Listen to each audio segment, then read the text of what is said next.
Сәлеметсіздер ме, құрметті салық төлеушілер. Бүгінгі күні мемлекеттік кірістер департаменті 44 мемлекеттік қызмет көрсетеді.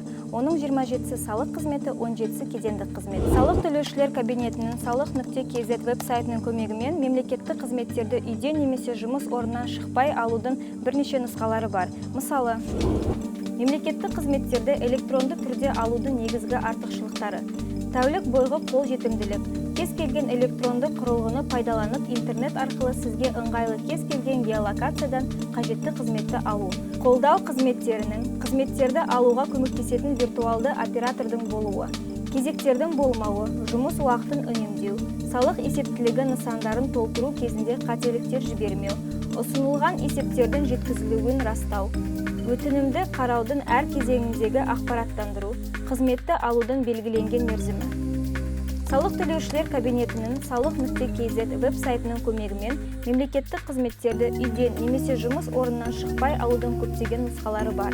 Мысалы, салық нысанын жіберу, хабарламаға жауап беру, салық декларациясын тапсыру, салық қарызын білу, мемлекеттік кірістер органдарында есепке алынған қарыздардың жоқтығы туралы ақпарат алу үшін сұраныс жіберу, салықты, бюджетке төлемдерді, кедендік төлемдерді, өсімпұлдарды есепке алу және қайтару туралы салықтық өтініш білдіру, салық декларациясын ұсынуды тоқтата тұру.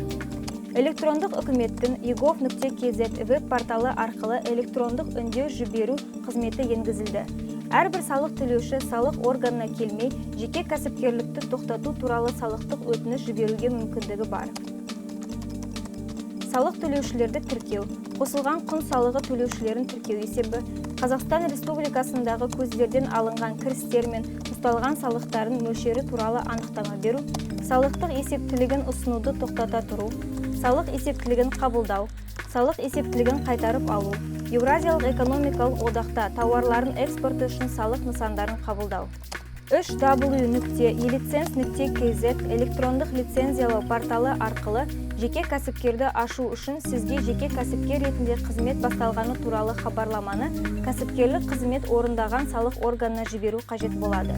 Жеке кәсіпкердің атауын өзгерту үшін, қосымша қызмет түрін енгізу үшін осы порталды қолдана аласыз. Мемлекеттік органдар сіздің уақытыңызды үнемдеу үшін қолайлы жағдай жасайды. Қызметті электронды алыңыздар.